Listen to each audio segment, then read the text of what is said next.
السلام عليكم ورحمة الله. بسم الله الرحمن الرحيم. الحمد لله رب العالمين والصلاة والسلام على رسول الأمين وعلى آله وصحبه أجمعين. أما بعد فاتقوا الله عباد الله. സൂറത്ത് സ്വാഫാത്ത് 99-ാമത്തെ ആയത്ത് 156-ാമത്തെ പേജ്. أعوذ بالله من الشيطان الرجيم. بسم الله الرحمن الرحيم. وقال إني ذاهب إلى ربي سيهدين. رب هب لي من الصالحين. فبشرناه بغلام حليم. فلما بلغ معه السعي قال يا بني إني أرى في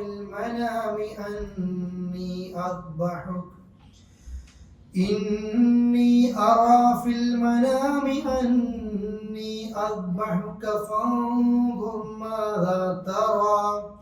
قال يا أبت افعل ما تؤمر ستجدني إن شاء الله من الصابرين. فلما أسلما وتله للجبين وناديناه أن يا إبراهيم قد صدقت الرؤيا إنا كذلك نجزي المحسنين. إن هذا لهو البلاء المبين. وفديناه بذبح عظيم. وتركنا عليه في الآخرين سلام على إبراهيم كذلك نجزي المحسنين. إنه من عبادنا المؤمنين. وبشرناه بإسحاق نبيا من الصالحين. وباركنا عليه وعلى إسحاق ومن ذريتهما محسن وظالم لنفسه مبين. ഇന്ന് ഇത് മുഴുവൻ എടുക്കണം. അപ്പോൾ ഇബ്രാഹിം നബിയുടെ ആ ചരിത്രം പൂർത്തിയാക്കുകയാണ്. ഇബ്രാഹിം നബി സ്വന്തം ഉപ്പയോടും നാട്ടുകാരോടും ദഅവത്ത് നടത്തിയതും എന്നിട്ട് എനിക്ക് രോഗാണ് എന്ന് പറഞ്ഞിട്ട് ആ ഉത്സവത്തിന്റെ അന്ന് പോകാതെ ആ ബിംബങ്ങളെയൊക്കെ തച്ചുടച്ച് വലിയ ബിംബത്തിന്റെ തോളിൽ മഴുവെച്ചിട്ട് അവിടെ ബാക്കിയാക്കുകയും നാട്ടുകാർ വന്നപ്പോൾ ചോദ്യം ചെയ്തപ്പോൾ നിങ്ങൾ ആ വലിയ ബിംബത്തോട് ചോദിക്കുക ആരാണ് അക്രമം നടത്തിയതെന്നൊക്കെ. അപ്പോഴാണ് അവർ പറയുന്നത് നിനക്ക് അറിഞ്ഞൂടെ ഇത് സംസാരിക്കുകയില്ല എന്നുള്ളത്. ഇബ്രാഹിം നബി ആദ്യം വലിയ വിഗ്രഹത്തോട് സംസാരിച്ചു, ഞാൻ ഇതാ ചെയ്യാനൊക്കെ പോകുന്നുണ്ട്, ഇവരോട് സംസാരിച്ചു. ആ പൊള്ളത്തരം അവരെ മനസ്സിലാക്കി എന്ന് മാത്രമല്ല, അപ്പൊ നമ്രൂദിന്റെ ശിക്ഷ വിധി ഉണ്ടായി. വലിയ കുഴി കുഴിച്ചിട്ട് ഇബ്രാഹിമിന് വേണ്ടി കുഴിക്കണം, അതിൽ തീ കത്തിക്കണം, അതിലേക്ക് ഇന്ന് തന്നെ കുറച്ച് ഓലകൾ വെച്ചിട്ട് തീ കത്തിച്ച് കരിക്കുകയല്ല. തഫ്സീറുകളിൽ കാണാം ദിവസങ്ങളോളം മാസങ്ങളോളം ആ അഗ്നികുണ്ഡാരത്തിൽ തീ നിറച്ചിട്ടുണ്ട്. എണ്ണ നേർച്ചയാക്കും, വിറക് നേർച്ചയാക്കും, വേറെ അതിന്റെ ചെലവ് നേർച്ചയാക്കും. ആ നാട്ടിലത്തെ ഈ സ്ത്രീകളൊക്കെ കുട്ടികളുടെ അസുഖം മാറാൻ വേണ്ടിയിട്ടൊക്കെ നേർച്ച എന്താണ്, ഇബ്രാഹിമിനെ കത്തിക്കാൻ എൻ്റെ വകയിൽ ഇത്ര എന്നുള്ളതാണ്. അങ്ങനെയാണ് ആ തീയിലേക്ക് എന്തിട്ടത്, ഇബ്രാഹിം നബി ഇട്ടതും തീയോട് സമാധാനം തണുപ്പും സമാധാനമാകാൻ വേണ്ടി അള്ളാഹ് പറയുകയും ഇബ്രാഹിം നബിയെ രക്ഷപ്പെടുത്തുകയും ചെയ്യുന്നു. അങ്ങനെ ആ തന്ത്രങ്ങളെ അള്ളാഹ് പരാജയപ്പെടുത്തി. വഖാല, ആ നാടിന് ഇബ്രാഹിം നബിക്ക് മടുത്ത് ദഅവത്ത് നടക്കുന്നില്ലേ, പ്രശ്നങ്ങളൊക്കെ ഉണ്ടായില്ലേ. വഖാല, അദ്ദേഹം പറഞ്ഞു, ഇന്നി ദാഹിബുൻ, ഞാൻ പോവുകയാണ്, ഇലാ റബ്ബി, എൻ്റെ റബ്ബിങ്കലേക്ക്. അഥവാ ഇബ്രാഹിം നബി ആ ഇറാഖിലാണല്ലോ ജനിച്ചത്, ഇറാഖിൽ നിന്ന് നാട് വിടുകയാണ്. എങ്ങോട്ടേക്ക്? ഷാമിന്റെ ഭാഗത്തേക്ക് യാത്ര പോവുകയാണ്. എൻ്റെ റബ്ബിൽ സയഹ്ദി, അവൻ എനിക്ക് എന്ത് ചെയ്യും, വഴി കാണിച്ചു കൊള്ളും. ഇബ്രാഹിം നബി ഷാമിലേക്ക് വരുന്നു, അതിനിങ്ങനെ മക്കയിലേക്ക് എത്തി. ആ യാത്രകളുണ്ടല്ലോ, അങ്ങനെ ഇബ്രാഹിം നബി യാത്ര പോകാൻ വേണ്ടി തീരുമാനിച്ചു. കഥ അവിടെ ചുരുക്കി. വേറെ സൂറത്തുകളൊക്കെ വിശദീകരിക്കുന്നുണ്ട്. നമ്മൾക്കറിയാം ഇബ്രാഹിം നബി പിന്നെ മക്കയിലേക്ക് എത്തുന്ന ചരിത്രം അടക്കം. അങ്ങനെ മക്കയിലേക്ക് എത്തുന്ന സമയത്ത് ബാക്കി ഞാൻ വിശദീകരിക്കണ്ടല്ലോ. മക്കയിൽ എത്തുമ്പോഴത്തേക്ക് കുട്ടിയുണ്ട്. പിന്നെ ആ കുട്ടിയെയും പിന്നെ ഹാജറിനെയും ഒഴിവാക്കിയിട്ട് ഇബ്രാഹിം നബി പോകുന്ന രംഗം, അതൊക്കെ ഞാൻ എന്താ അത് പറയാൻ കാരണം എന്ന് വെച്ചാൽ പിന്നെ ഇബ്രാഹിം നബിക്ക് ആ കുട്ടി ഉണ്ടാകുന്നൊരു വിഷയമാണ്. അപ്പൊ ആ യാത്ര പോകുന്ന സമയത്ത് പിന്നെ ഇബ്രാഹിം നബി അള്ളാഹിനോട് പ്രാർത്ഥിക്കുകയാണ്, റബ്ബി, എൻ്റെ റബ്ബേ, ഹബിലി, നീ എനിക്ക് നൽകണേ, മിന സ്വാലിഹീൻ, സ്വാലിഹീങ്ങളിൽപ്പെട്ട ഒരു സന്താനത്തെ നീ എനിക്ക് നൽകണേ എന്നാണ് പ്രാർത്ഥിക്കുന്നത്. ഇബ്രാഹിം നബി നിങ്ങൾ നോക്കണം, ഇബ്രാഹിം നബിയുടെ നമ്മൾ വിശേഷിപ്പിക്കുന്നത് ഖലീലുള്ളാഹ് എന്നാണ്, അള്ളാഹിന്റെ ഉറ്റ ചങ്ങാതി എന്നാണ്. തഫ്സീറിൽ കാണാം ഇബ്രാഹിം നബി അദ്ദേഹത്തിന് ഏകദേശം 100 വയസ്സിന്റെ അടുക്കലോ 80 വയസ്സിന്റെ അടുക്കലോ എത്തിയപ്പോഴാണ് അള്ളാഹു ആരെ കൊടുക്കുന്നത്? ഒരു കുട്ടിയെ കൊടുക്കുന്നത്. ഇബ്രാഹിം നബിയോട് അള്ളാഹ് ഇഷ്ടമില്ലാത്തതുകൊണ്ടാണോ? നമ്മൾക്ക് മക്കൾ ഉണ്ടാകാതിരിക്കുമ്പോഴത്തേക്കോ ഏതെങ്കിലും പരീക്ഷണം ഉണ്ടാകുമ്പോഴത്തേക്കോ അള്ളാഹ്ക്ക് എന്നോട് ഇഷ്ടമില്ല എന്നുള്ളൊരു തീരുമാനം നമ്മുടെ ചിന്ത എപ്പോഴും ഉണ്ട്. അള്ളാഹ് തന്നെ ഇങ്ങനെ ആക്കുന്നത് എന്നുള്ളത്. മൂസാ നബിയുടെ പ്രാർത്ഥനയ്ക്ക് ഉത്തരം കിട്ടാൻ വർഷങ്ങൾ എടുത്തു. സക്കരിയ നബിയുടെ പ്രാർത്ഥന അല്ലെ ഖുർആനിനകത്ത് ഞാൻ എപ്പോഴും സാധാരണ സൂചിപ്പിക്കലുണ്ട്, ഇതിനാദാ റബ്ബഹു നിദാഅൻ ഖഫിയ, രഹസ്യമായി പ്രാർത്ഥിച്ചുന്നില്ലേ? ആ രഹസ്യമായി പ്രാർത്ഥിച്ചതിന് ചിലരൊക്കെ വ്യാഖ്യാനം കൊടുത്തത് അദ്ദേഹത്തിന്റെ പ്രാർത്ഥന തന്നെയുണ്ട്, എനിക്ക് എല്ല് പൊട്ടി തുരുമ്പി, വയസ്സായിട്ട് എല്ല് തുരുമ്പി പോകൂലേ, എണീച്ചിക്കാൻ മുതയില്ല, പെണ്ണ് എൻ്റെ വൈഫ് പ്രസവിക്കുകയില്ല, എൻ്റെ ഭാര്യ പ്രസവിക്കുകയില്ല, ഒരിക്കലും ഭാര്യ പ്രസവിക്കൂല, എല്ല് പൊട്ടിയിട്ടുണ്ട്, എന്നാലും ദുആക്ക് ഞാൻ നിരാശയൊന്നുമില്ല എന്ന് പറഞ്ഞ് രഹസ്യമായി പ്രാർത്ഥിക്കാം. അതിലൊന്നും ആൾക്കാർക്ക് കളിയാക്കൂലേ, ഈ കളവ ഇപ്പോഴും എന്താ പ്രാർത്ഥിക്കുന്നത്? ഒരു കുഞ്ഞിന് വേണ്ടി പ്രാർത്ഥിക്കുന്നത്, എണീച്ചിക്കാൻ വയ്യ, എന്നിട്ടും പക്ഷെ അദ്ദേഹം പറയാം എൻ്റെ പ്രാർത്ഥനയ്ക്ക് ഒരു നിരാശയില്ല. അള്ളാഹ് കുട്ടീനെ കൊടുത്തോ ഇല്ലയോ? അല്ലേ, അള്ളാഹു താല കുട്ടിയെ കൊടുത്തു. പിന്നെ ആ നിലക്ക് പിന്നെ പേരിട്ട് കൊണ്ട് എന്ത് ഇസ്മുഹു യഹ്യ, ആ സൂറത്ത് മറിയമില്ലേ, ആകാശത്ത് നിന്നാണ് പേരിട്ടത്. അള്ളാഹ് പേരിട്ട കുട്ടിയാണ് ഇങ്ങോട്ടേക്ക് ഇറക്കിയത്, ഭൂമിയിലേക്ക് ഇറക്കിയത്. ആലു ഇമ്രാനൊക്കെ വിശദീകരിക്കുന്നുണ്ട്. ആലു ഇമ്രാനാണ് പിന്നെ ഡീറ്റെയിൽ ആയിട്ട് വേറെ സൂറത്ത് മറിയമാണ് അതിന്റെ ഘട്ടം ഘട്ടമായിട്ട് ഇങ്ങനെ വരുന്നത്, നോമ്പടക്കമുള്ളത്. പിന്നെ ആലു ഇമ്രാനൊക്കെ എന്ത് ചെയ്യുന്നുണ്ട്, ഓരോന്നും എങ്ങനത്തെ ഗുണങ്ങളാ ചോദിച്ചതിനേക്കാൾ അപ്പുറം വന്ന കൊടുത്ത് വരുന്നത്. വിഷയം ഇബ്രാഹിം നബിക്കും പ്രാർത്ഥനയ്ക്ക് ഉത്തരം കിട്ടാൻ എത്ര സമയം എടുത്തു? കുട്ടീനെ കൊടുക്കാൻ 19 വർഷം എടുത്തു കഴിഞ്ഞു. അള്ളാഹു ഇങ്ങനെയാ പരീക്ഷിക്കുക. തൗഹീദ് ഉണ്ടെങ്കിൽ അള്ളാഹ് ശരിക്കും പരീക്ഷിക്കും. വേറെ കുറെ ആളുകൾ പല ഭാഗത്തും പോയിരിക്കും കുട്ടീനെ കിട്ടാൻ വേണ്ടി, അവിടെ നേർച്ചയാക്കും, ഈ ആർത്തങ്ക പോവും. അതാ നമ്മളെ മുമ്പ് കണ്ടതാ പയ്യന്നൂർ ക്ഷേത്രത്തിലൊക്കെ തുലാഭാരം നടത്തിയത്.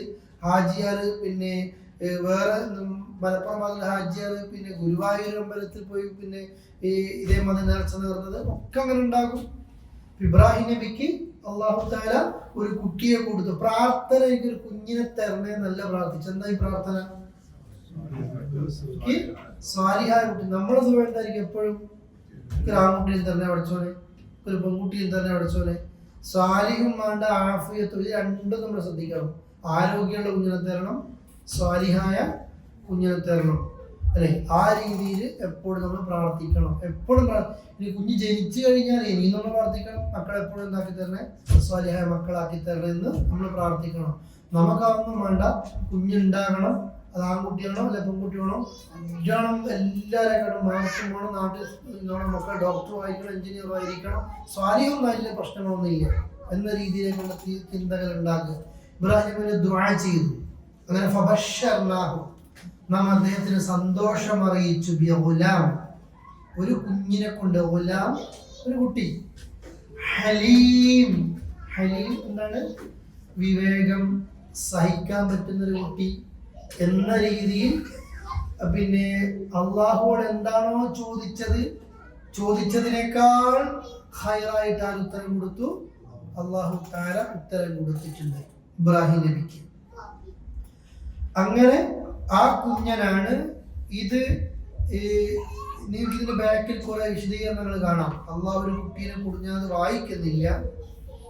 പിന്നെ ബലിയർപ്പിക്കപ്പെട്ട പുത്രനാരി എന്ന്, പിന്നെ 162 പേജിൽ ബൈബിളും തൗറാത്തും വിശദീകരണങ്ങളൊക്കെ വായിക്കുന്നത്. അവരുടെ വ്യാഖ്യാന പ്രകാരം ആ കുട്ടി ഇസ്ഹാഖ് ആണെന്നാണ്, അതിനെയാണ് അറക്കാൻ വേണ്ടി കൽപ്പിക്കപ്പെട്ടത്. അതെല്ലാം മുഫസ്സിരീങ്ങളും ഹദീസിലൊക്കെ ഉള്ള സൂചന അതാരാണ്? ഇസ്മായിൽ അലൈഹിസ്സലാത്തു വസ്സലാമാണ്. അതാണ് നമ്മൾ മുസ്ലിം ലോകം വിശ്വസിക്കുകയും ചെയ്യുന്നത്. അങ്ങനെ ഒരു കുട്ടീനെ കൊടുത്തു. പിന്നെ കഥ ചുരുക്കുന്നത് അറക്കുന്ന ഭാഗത്തിലേക്കുള്ള ചരിത്രം പോകുന്നത്. ആ കുട്ടീനെ കൊണ്ടാണ് എവിടേക്ക് വന്നത്? മക്കത്തേക്ക് വന്നത്, കഅബത്തിനടുക്കലേക്ക് വന്നത്. അന്ന് ഹറമൊന്നുമില്ല, കഅബ മാത്രമേ ഉള്ളൂ, മക്കയിൽ ആളുകളും ഇല്ല. അതുകൊണ്ടാണ് ആ കുഞ്ഞിനെ അവിടെ ഇട്ടിട്ട് പോകുമ്പോൾ 3 വട്ടം വിളിച്ചു. എങ്ങോട്ടേക്കാ പോകുന്നത്? 3 വട്ടം ഇബ്രാഹിം നബി എഴുതിയിട്ട് മറുപടി കൊടുത്തിട്ടില്ല. പിന്നെ ചോദിച്ചത് അള്ള പറഞ്ഞിട്ടാണോ പോകുന്നതെന്നാ. അപ്പോഴാണ് ഇബ്രാഹിമിന് ചുണ്ടും നനക്കിയത്. അതെ, അള്ള പറഞ്ഞിട്ടാണ് പോകുന്നത്. അപ്പൊ ഹജറ ബീവി എന്താ പറഞ്ഞത്? അള്ള പറഞ്ഞിട്ടാ പോകുന്നെങ്കിൽ അള്ള ഞങ്ങൾ എന്ത് ചെയ്യൂല, പഴക്കൂല. ദീനിന്റെ രംഗത്ത് ആണാകട്ടെ പെണ്ണാകട്ടെ ആര് പോയി കഴിഞ്ഞാലും എങ്കിലും നിങ്ങളെ പൊയ്ക്കോ, ധൈര്യം കൊടുക്കുന്നത് അങ്ങനെയാ. അള്ളാഹു ഞങ്ങളെ പാഴാക്കുക. അതാണ് ശരിക്കും തവക്കുൽ. പഠിച്ചോ നിങ്ങൾ എന്ത് ചെയ്യൂല, പാഴാക്കൂല. നമ്മൾ അള്ളാഹിന്റെ വിഷയത്തിൽ എന്തിറങ്ങിക്കഴിഞ്ഞാലും പഠിച്ചോ നമ്മളെ കൈവിടൂല കേട്ടോ. നമുക്ക് തോന്നിപ്പോകും അള്ള ഉണ്ടാവും. ആരില്ലെങ്കിലും ശുദ്ധമായിട്ട് അള്ളാഹ്ക്ക് വേണ്ടിയിട്ട് ഇറങ്ങിയതെങ്കിൽ അതിനാര് സഹായിക്കും? അള്ളാഹു സഹായിച്ചിരിക്കും. അപ്പൊ ഇബ്രാഹിം നബിക്ക് അള്ളാഹു തആല ഒരു കുഞ്ഞിനെ കൊടുത്തു. ആ കുട്ടിയെ ഒഴിവാക്കിയിട്ട് യാത്ര പോവുകയൊക്കെ ചെയ്തു. പിന്നെ വന്നു. ആ കുട്ടിക്ക് എന്തായി? ആ കുഞ്ഞിനെത്തിയപ്പോ അല്ലെ, പിന്നെ ആ പ്രായമെത്തിയാണ് അദ്ദേഹത്തിന് പിന്നെ അധ്വാനിക്കുക, അല്ലെങ്കിൽ കൂടെ നിൽക്കുക. ഇബ്രാഹിം നബിയുടെ കൂടെ ഒരു ജോലി ചെയ്യാനൊക്കെ ദഅവത്തിലും അതേപോലെ കൂടെ ഒരു ബാപ്പാനെ സഹായിക്കുന്ന പ്രായമല്ലേ. ഇതിൽ കൊടുക്കുന്നത് കൗമാരപ്രായം 13 14 ഒന്നും ഹദീസിലെ ഖുർആനിൽ വന്നിട്ടില്ല. ഇബ്രാഹിം നബിയുടെ കൂടെ ഒന്ന് അങ്ങോട്ടും ഇങ്ങോട്ടും ഓടിച്ചാടി നടക്കാനും. ബാപ്പാക്ക് ഒരു മക്കൾ ഉണ്ടായിരുന്നു നമുക്ക് പറയും. ഒരു 10-15 വയസ്സുള്ള മക്കളൊക്കെ ഉണ്ടാകുമ്പോൾ ഇപ്പൊ ഒരു ഉപ്പമാർക്ക് ഒരു കിബിറ് തോന്നുന്ന പ്രായം സ്വാഭാവികമായിട്ടല്ലേ. മക്കളൊക്കെ ഒന്ന് വലുതായി, ഇപ്പൊ അവരുണ്ട് കൂടെ ഒരു ധൈര്യം ഉണ്ടാവും. ആ പ്രായം എത്തുമ്പോ തന്നെ ഇബ്രാഹിം നബിയുടെ പരീക്ഷണം ശരിക്കും നോക്കണം. വീട്ടിൽ നിന്ന് ആദ്യം പിന്നെ എറിഞ്ഞോടിക്കുന്നു പറയേണ്ടി വന്നു. ബാപ്പ സ്നേഹിച്ച ബാപ്പ തന്നെ എന്ത് ചെയ്തു? സുഹൃത്ത് മറിയം വിശദീകരിക്കുന്നുണ്ട്. നീ നിർത്തിക്കോ, എറിയും നിന്നെ. ബാപ്പ ഓടിച്ചു. നാട്ടുകാരോ പ്രശ്നങ്ങൾ ഉണ്ടാക്കി. രാജാവ് തീക്കുണ്ടാരത്തിലേക്ക് എറിഞ്ഞു. ആരും വിശ്വസിക്കുന്നില്ല. ഒരുപാട് വർഷങ്ങൾ ഇങ്ങനെ കഴിഞ്ഞ് സ്വന്തം നാട് വിട്ട് പോകേണ്ടി വന്നു. അവസാനം ഒരു കുഞ്ഞിനെ കൊടുത്തപ്പോ ആ കുഞ്ഞൊന്ന് വലുതായി ബാപ്പയെ സഹായിക്കുന്ന സമയം എത്തിയപ്പോ കാല ഇബ്രാഹിം നബി പറഞ്ഞു, യാ ബുനയ്യ, മോനെ. ബുനയ്യ എന്ന ശരിക്കും വെറും മോനെ എന്നുള്ളതല്ല, എന്റെ പൊന്നാര മോനെ എന്നൊക്കെ പറയാം. ഏറ്റവും ഇഷ്ടത്തിൽ പറയൂലേ, എന്റെ കുഞ്ഞു മോനെ. ഇന്നി അറ, ഞാൻ കാണുകയാണ്, ഫിൽ മനാമി, ഉറക്കിൽ, അന്നി അദ്ബഹുക്, ഞാൻ നിന്നെ അറുക്കുന്നത് ഇങ്ങനെ സ്വപ്നം കാണാണ്. ഫൻദുർ, നീ നോക്ക് മാതാത്തറ, എന്താ നിന്റെ അഭിപ്രായം? നീ ഒന്ന് നോക്ക്.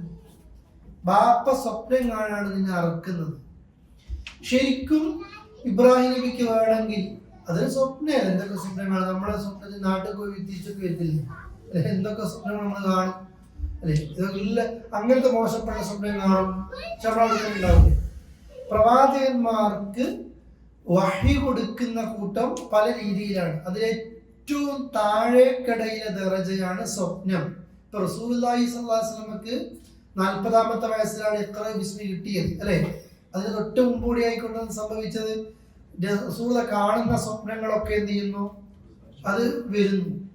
അപ്പൊ ഈ വഹീന്റെ ഏറ്റവും താഴെ സ്റ്റെപ്പുകളാണ് കാണുന്ന സ്വപ്നങ്ങളൊക്കെ അത് പുലരുക എന്നുള്ളത്. ഇബ്രാഹിം നബിക്ക് വേണമെങ്കിൽ ഇത് വിചാരിക്കുന്നത് സ്വപ്നമല്ല, മോനോട് പറയേണ്ട ആവശ്യമൊന്നുമില്ല, എന്താ ഖലാസ് അത്ര.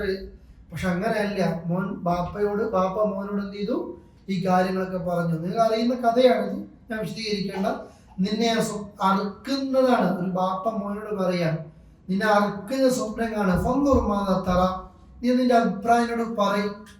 ഖാല, അദ്ദേഹം പറഞ്ഞു, യാ അബത്തി, എന്റെ ഉപ്പ, ഇഫ്അൽ, നിങ്ങൾ ചെയ്തോ, നിങ്ങൾ കൽപ്പിക്കപ്പെട്ടത്. നമ്മളാണെങ്കിൽ എന്താ പറയാ, പറയും ആ പഞ്ചായത്ത് നമ്മളെ കാണൂല, ഇതാണ് സംഭവിക്കുന്നില്ല. ബാപ്പക്ക് ഒത്ത മോന്. ഭാര്യയെ കുറിച്ച് നമ്മൾ അതുകൊണ്ട് ഞാൻ തൊട്ട് മുമ്പ് പറഞ്ഞു, ഹാജറ ബീവി അള്ള പറഞ്ഞിട്ടാണോ നിങ്ങൾ പോകുന്നത് എന്ന് ചോദിച്ചപ്പോൾ ഒരു കൈക്കുഞ്ഞാണ്, ചെറിയൊരു കുഞ്ഞാണ്. ഒരു മനുഷ്യനില്ലാത്ത മരുഭൂമിയിലിട്ട് പോകുമ്പോഴും ഭാര്യയുടെ ഭാഗം ഒക്കെ ആക്കിയിട്ടുണ്ട്. അള്ള പറഞ്ഞിട്ടാണെങ്കിൽ നിങ്ങൾ എന്ത് ചെയ്തോ, പോയിക്കും. കുഞ്ഞെന്താ പറയുന്നത്? ഇപ്പൊ കൗമാരെത്തുമ്പോഴത്തേക്ക് ബാപ്പ അള്ള അറക്കാൻ പറഞ്ഞിട്ടുണ്ടെങ്കിൽ നിങ്ങൾ എന്ത് ചെയ്തോ, നിങ്ങൾ ചെയ്തോ. ബാപ്പാക്കൊത്ത മോൻ. അതുകൊണ്ടാ ഈ നമ്മളെ ഏറ്റവും നല്ല സമയത്ത് ഈ ക്ലാസ് നമുക്ക് കിട്ടുന്നത്. അതേ മാസം അതേ സമയം അല്ലെ, ആ ചരിത്രം ഇങ്ങനെ നടക്കുന്നിടത്ത് ആ 3 വ്യക്തികളെ കുറിച്ച് ഒരുപാട് പറയാറുണ്ട്.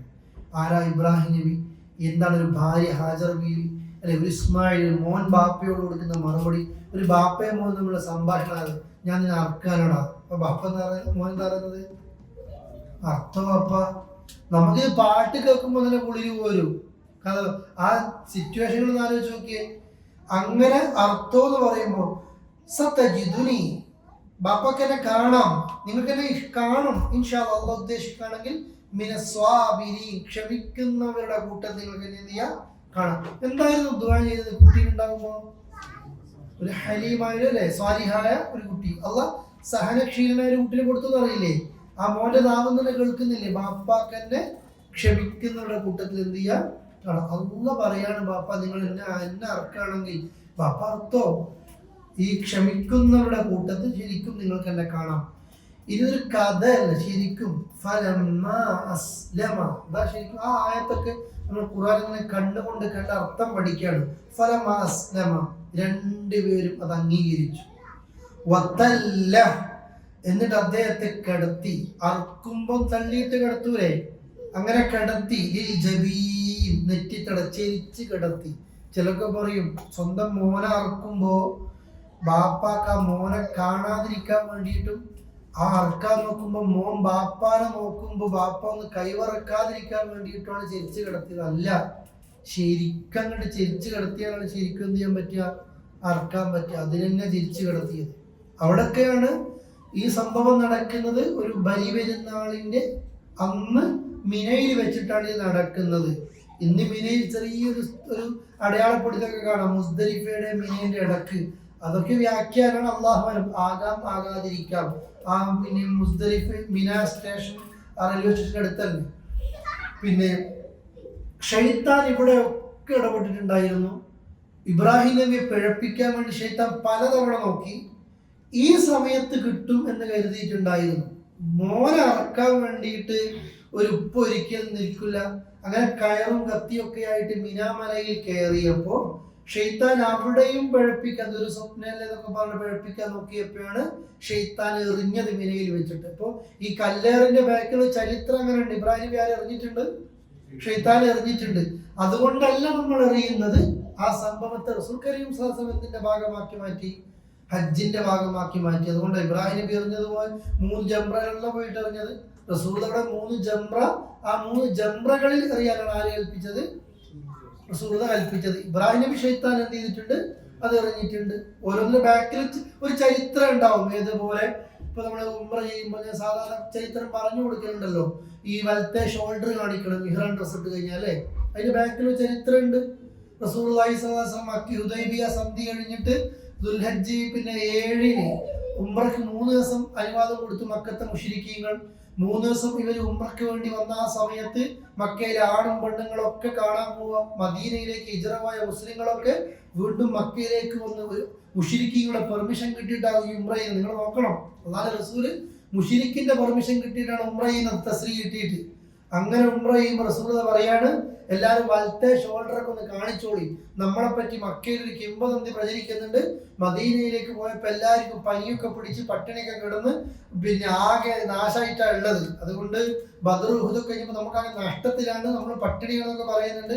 എല്ലാവരും ഒന്ന് മസലൊക്കെ ഒന്ന് ഉഷാറാക്കുക, ആദ്യത്തെ തവാഫിന്റെ ആദ്യത്തെ 3 റൗണ്ട് ഒന്ന് വേഗത്തിലാക്കുക, ഇതൊക്കെ പറഞ്ഞു. അങ്ങനെ വന്നു നോക്കുമ്പോഴാണ് മക്കാരൊക്കെ പറഞ്ഞു, ഈ മുശ്രിക്കുകൾ എന്തൊരു കള്ളത്തരാ പറഞ്ഞത്, ഇവരൊരു പട്ടിണിയല്ല, എല്ലാവരും മസലൊക്കെ എന്ത് ചെയ്യുന്നുണ്ട്, ഉഷാറാക്കി. ഇപ്പൊ നമ്മൾ പോയി മസൽ കാണിക്കാനല്ല അത് പറഞ്ഞത്. അന്നത്തെ റസൂൽ പിന്നെ എന്താക്കി മാറ്റി? സുന്നത്താക്കി മാറ്റി. ഒരു ചരിത്രം പിന്നിലുണ്ട്. ഈ ജംറയിലെ കല്ലേറിന്റെ പിന്നിലും ഈ ചരിത്രമുണ്ട്. ഇന്ന് ഷെയ്ത്താനല്ല എറിയുന്നത് എന്ന് മാത്രം. ഇബ്രാഹിം നബി ഇസ്മായിൽ നബി എങ്ങനെ കടത്തി? ചെരിച്ച് കടത്തി. സ്വകാര്യം പറയാനല്ല. ഒരു ബാപ്പ അറക്കാണ്, മോന അറക്കാണ്. അല്ല പറയാ, നാം വിളിച്ചു അദ്ദേഹത്തെ, അയ്യാ ഇബ്രാഹിം, ഇബ്രാഹിമേ എന്ന് വിളിച്ചു. കത്തി ആ കഴുത്തിൽ വെച്ചപ്പോ അല്ല വിളിച്ചു, ഖദ് സദ്ദഖ്ത, താങ്കൾ അത് സത്യപ്പെടുത്തി. സ്വപ്നത്തെ. ഇബ്രാഹിം ഇതൊരു വലിയൊരു പരീക്ഷണമായിരുന്നു അല്ലേ? ആ പരീക്ഷണം താങ്കൾ എന്ത് ചെയ്തു? സത്യപ്പെടുത്തി. ഇബ്രാഹിം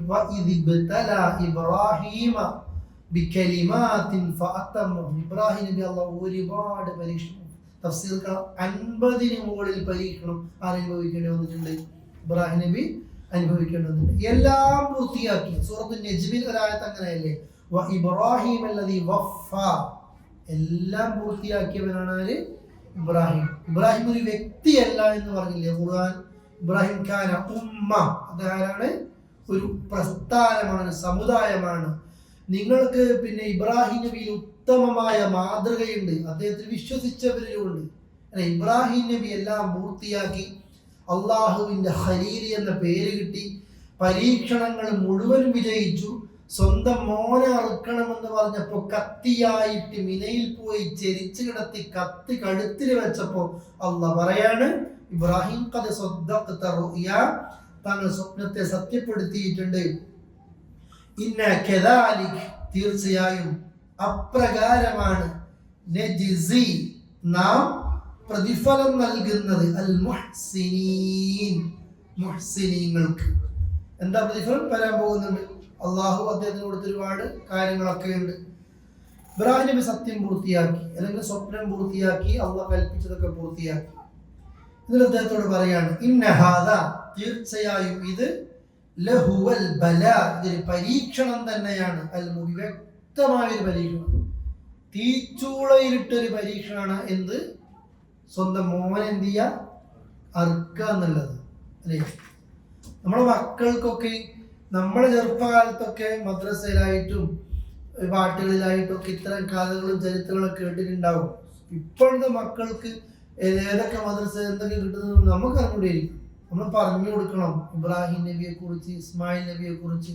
അല്ലെ, ഒരു ഉപ്പ ഭാര്യ, ഒരു ഉപ്പ ഉമ്മ മക്കൾ, അവരൊക്കെ എന്തൊക്കെ ഇങ്ങനത്തെ സംഭവങ്ങളൊക്കെ പറയാം. ഈ അറക്കുന്നതിന്റെ മോനെ കത്തിയെടുത്ത് ആക്കുന്നതല്ല പഠിപ്പിക്കേണ്ടത്. ആ ഒരു മോന്റെ സഹനക്ഷീരവും അള്ളാഹു കൊടുത്ത പരീക്ഷണത്തിൽ ഒരു ഉപ്പ വിജയിച്ചതും ഒക്കെ. അങ്ങനെ അള്ളാഹു എന്ത് ചെയ്യുന്നറിയോ?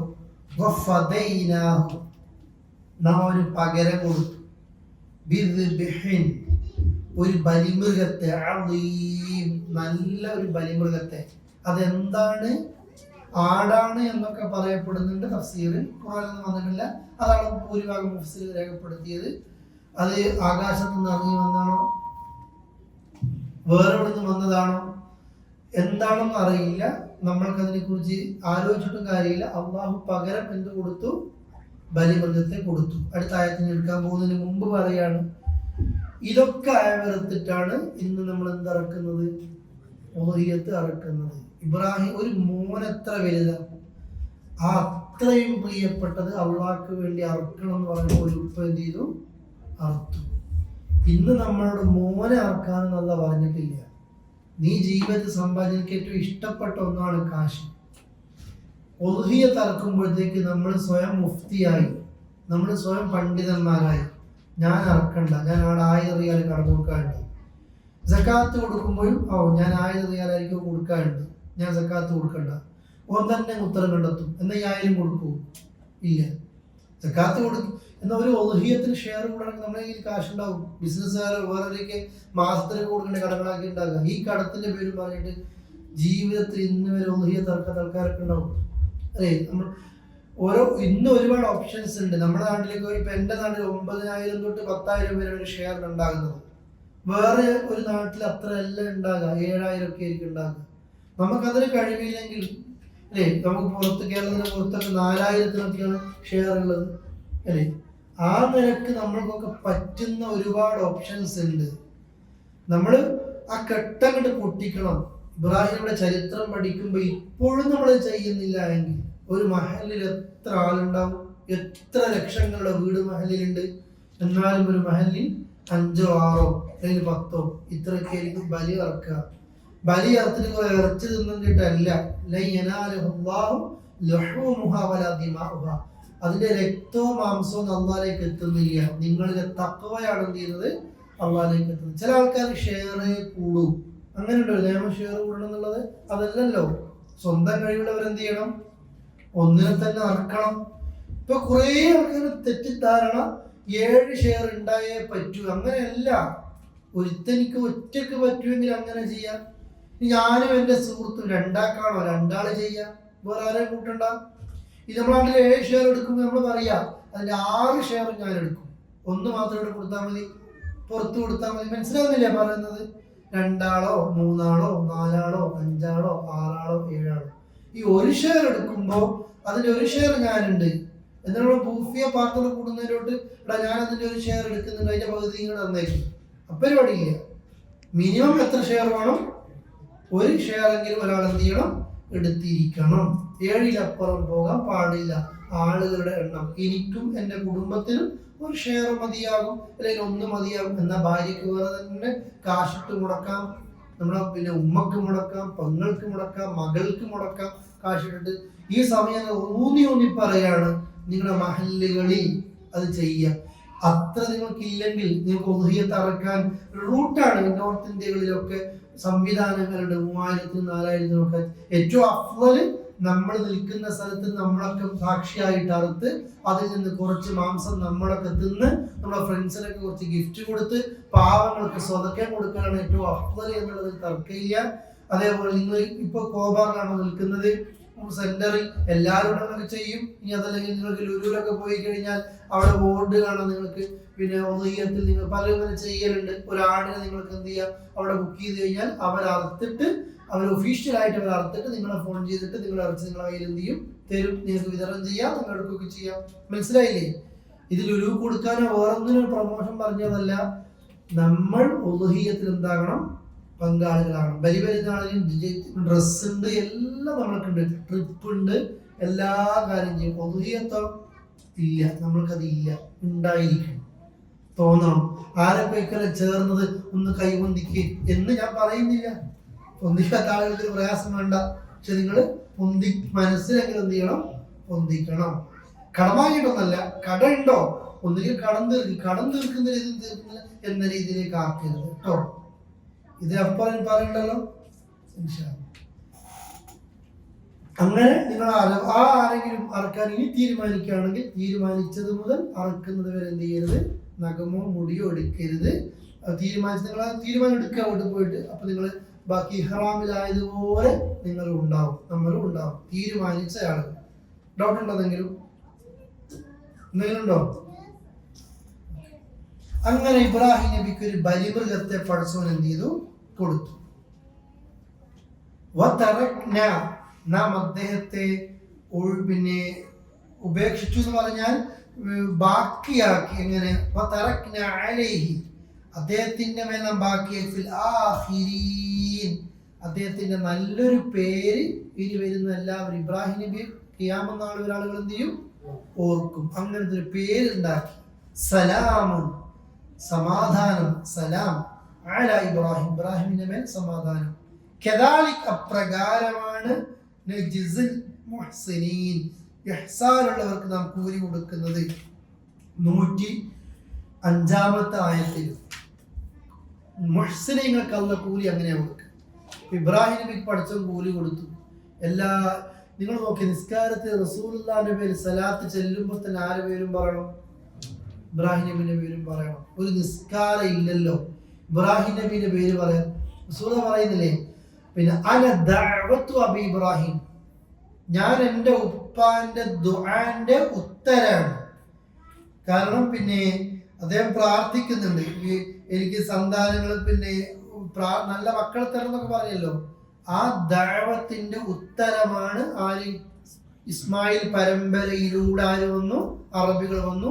ഇസ്ഹാഖ് പരമ്പരയിലൂടെ യാക്കൂബ് നബി അടക്കമുള്ള ഇന്നത്തെ ഇസ്രായേലിലും ഏത് പരമ്പരയാണ്? ഇബ്രാഹിം നബിയുടെ മക്കള് ഇസ്ഹാക്കിൽ നിന്നല്ലേ വന്നത്, യൂസുഫ്, അതേപോലെ തന്നെ പിന്നെ യാക്കൂബ്, അങ്ങനെ അങ്ങനെ ഇസ്ഹാഖ്, അങ്ങനെ പോകുന്നതല്ലേ ഇബ്രാഹിം നബിയിൽ നിന്ന് എല്ലാം. അതുകൊണ്ടാണ് ജൂതന്മാരെന്ത് പറഞ്ഞത്? ഇബ്രാഹിം ഞങ്ങളാണ്. ക്രിസ്ത്യാനികൾ എന്താ പറയുന്നത്? ഞങ്ങളാണ്. ഖുർആൻ എന്ത് പറഞ്ഞു? മാക്കാന ഇബ്രാഹിം യഹൂദിയം വലാ നസ്രാനിയ. ഇബ്രാഹിം യഹൂദിയുമല്ല മുസ്ലിമ. അദ്ദേഹം ഋജുമനസ്കനായ ഒരു മുസ്ലിമാണ്. ഇവരെല്ലാം ഇപ്പൊ ഫിലസ്തീനിൽ പോയി കഴിഞ്ഞാൽ എല്ലാ ഇബ്രാഹിം ഞങ്ങളാണെന്ന് എല്ലാവരും പറയുന്നത്. ഈ മതങ്ങളൊക്കെ അതുകൊണ്ട് ഈ അറബ് രാജ്യത്തിന് ഒരു പിന്നെ സെമിറ്റിക് മതങ്ങളെ കുറിച്ച് എല്ലാവരും ഒന്നിക്കണം എന്നുള്ള ഒരു വാദങ്ങളൊക്കെ വന്ന ഓർമ്മയുണ്ടോ നിങ്ങൾക്ക്? ഒരു ഭാഗത്തുണ്ടാണെന്നൊക്കെയുള്ള രീതി ഇബ്രാഹിമിൽ നിന്നാണ് ഇതൊക്കെ വന്നു എന്നുള്ളത് കൊണ്ട് തന്നെയാണ്. അതുകൊണ്ട് വിശ്വാസികളും പറയും ജൂതരോടും ക്രൈസ്തവരോടും തമ്മിൽ തല്ലിക്കൂടി ലോകത്ത് നാശം വിതക്കേണ്ടവരല്ല നമ്മൾ. ഒരിത്തിരില്ലേ നമ്മൾ ജൂതന്മാരെ വിളിച്ചില്ലേ ഖുർആൻ, ക്രിസ്ത്യാനികളെ വിളിച്ചില്ലേ ഖുർആൻ? നിങ്ങൾ വാ, നമ്മളും നിങ്ങളും അംഗീകരിക്കുന്ന ചില കാര്യങ്ങളുണ്ട്, അതിലേക്ക് നമ്മൾ എന്ത് ചെയ്യും, ഒന്ന് ഒരുമിക്കുക എന്ന് പറയും. ഇവരൊക്കെ വിശ്വസിക്കുന്നുണ്ട് പരലോകം. നസ്രാനികളും അതേപോലെ തന്നെ ജൂതന്മാരൊക്കെ വിശ്വസിക്കുന്നുണ്ട് പരലോകം. അതുകൊണ്ട് തന്നെ പിൽക്കാലത്ത് വരുന്നവരിലേക്ക് നല്ലൊരു സൽകീർത്തി അദ്ദേഹത്തിന് ബാക്കിയാക്കി അങ്ങനെ ഇബ്രാഹിമിന് സമാധാനം, നന്മകൾ ചെയ്യുന്നവർക്ക് അല്ലാഹു തആല അങ്ങനെയാണ് പ്രതിഫലം നൽകുകയും ചെയ്യുന്നത്. ഇന്നഹു തീർച്ചയായും അദ്ദേഹം മിൻ ഇബാദിനൽ മുഅ്മിനീൻ നമ്മുടെ വിശ്വാസികളിൽപ്പെട്ട ഒരു അടിമയാണ്. അറിയുന്ന ചരിത്രം തന്നെയാണ്. പക്ഷെ ഞാൻ ഇത് ഇങ്ങനെ പറയുന്നതെന്നറിയോ, നമ്മളിലെ കഥകൾ മലയാളത്തിൽ ഇങ്ങനെ കേട്ടിട്ടേ ഉള്ളൂ. നമ്മൾ ഓതിക്കൊണ്ടിരിക്കുന്ന ഖുർആനിൽ ഇബ്രാഹിം നബി, ഇസ്മായിൽ നബി അടുത്ത ഭാഗം ഈ ചെരിച്ച് കിടത്തിയതൊക്കെ ഇവിടെ ഇങ്ങനെ വിശദീകരിച്ചു. അതുകൂടെയാണ് അപ്പൊ നമ്മളതും പാട്ട് നമുക്ക് അറിയായിരിക്കും. ഇടിയിലെ സൗണ്ടും മിഞ്ഞിന്റെ സൗണ്ടൊക്കെ വരുന്ന പാട്ടുകളൊക്കെ ഉണ്ടാവും. വാഴകൾ ഇങ്ങനെ ഒരുപാട് കേട്ടിട്ടുണ്ടാവും. ഖുർആനിലാണ് ആ ഖുർആൻ നിങ്ങൾ ഈ ആയത്തുകളൊക്കെ ശരിക്കും നിങ്ങൾ വീണ്ടും നിങ്ങൾ വീട്ടിൽ പോയി നോക്കി നോക്കിയേ. ഇബ്രാഹിം നബിയെ കുറിച്ച്, ഇസ്മായിൽ നബിയെ കുറിച്ച് ഇത്ര ഉണ്ടാവും. നമുക്ക് ഒരു ഉപ്പ മോനെ ഇറക്കുന്നതും ഒക്കെ ആയിട്ടുള്ളത്. ഇബ്രാഹിം നമ്മുടെ നല്ല അടിമകളിൽപ്പെട്ടവനാണ്.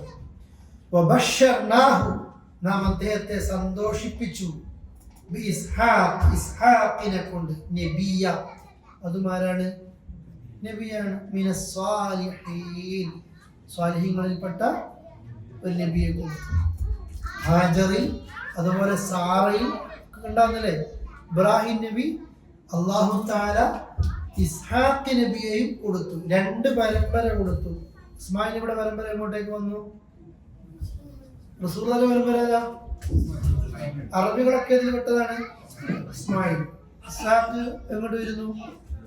ജൂതന്മാരിലേക്ക്, ഇസ്രായേലിലേക്ക് ഇങ്ങോട്ട് വരുന്നു. അതുകൊണ്ട് 2 കൂട്ടരിൽ നല്ലവരുണ്ട്, 2 കൂട്ടരിൽ ആരുമുണ്ട് ചീത്തയുണ്ട്.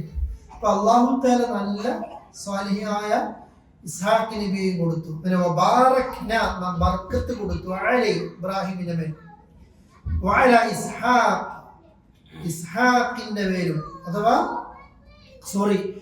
ഇസ്മായിലിന്റെ പേരിലും ഇസ്ഹാഖിന്റെ പേരിലും നാം എന്ത് ചെയ്തു? ബർക്കത്ത് കൊടുത്തു.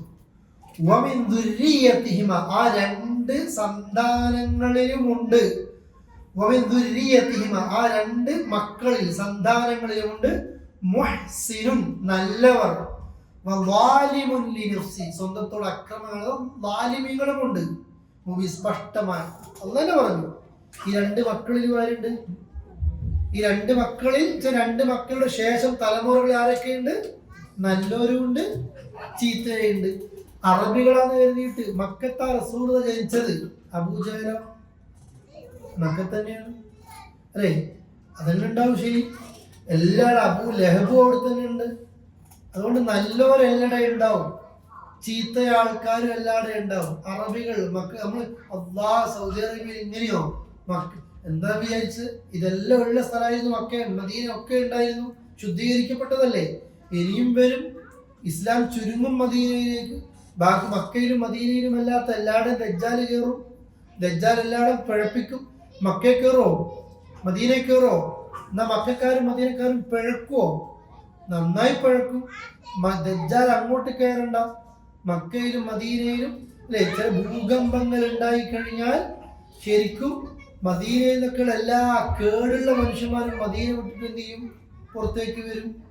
മദീനയിൽ ജീവിക്കാൻ ബുദ്ധിമുട്ടായിരിക്കും, ഇവിടെ സുഖമായിരിക്കും, എല്ലാവരും പുറത്തേക്ക് വരും. അപ്പൊ അങ്ങോട്ട് കയറണമെന്നില്ല, നമ്മളെ തന്നെ അല്ലേ? നമ്മള് ഇപ്പൊ പിഴക്കാൻ നമ്മൾ ഷെയ്ത്താൻ ഇങ്ങോട്ട് വരണ്ടേയില്ല. ഷെയ്ത്താനെ നോക്കി പുതിയ പിഴവുണ്ടോ നോക്കിയിട്ട് അങ്ങോട്ട് പോകുന്ന കാലമായിട്ടുണ്ട്. ആ രീതിയിലേക്ക് എത്തും.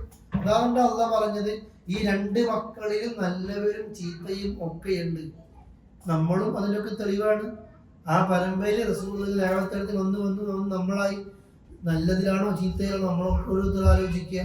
അല്ലാഹു തആല ഇബ്രാഹിമി ചരിത്രത്തിൽ കൂടുതൽ പാഠങ്ങൾ ഉൾക്കൊള്ളാനുള്ള തൗഫീഖ് നമ്മൾക്ക് നൽകി അനുഗ്രഹിക്കുമാറാകട്ടെ. അള്ളാഹു ഇഷ്ടമുള്ളവരിൽ നമ്മൾ ഉൾപ്പെടുത്തുമാറാകട്ടെ. സ്വാലിഹായ മക്കളെ അള്ളാഹു നമുക്ക് പ്രദാനം ചെയ്യട്ടെ. വസല്ലല്ലാഹു അലാ നബിയിന മുഹമ്മദിൻ വഅലാ ആലിഹി വസഹ്ബിഹി അജ്മഈൻ.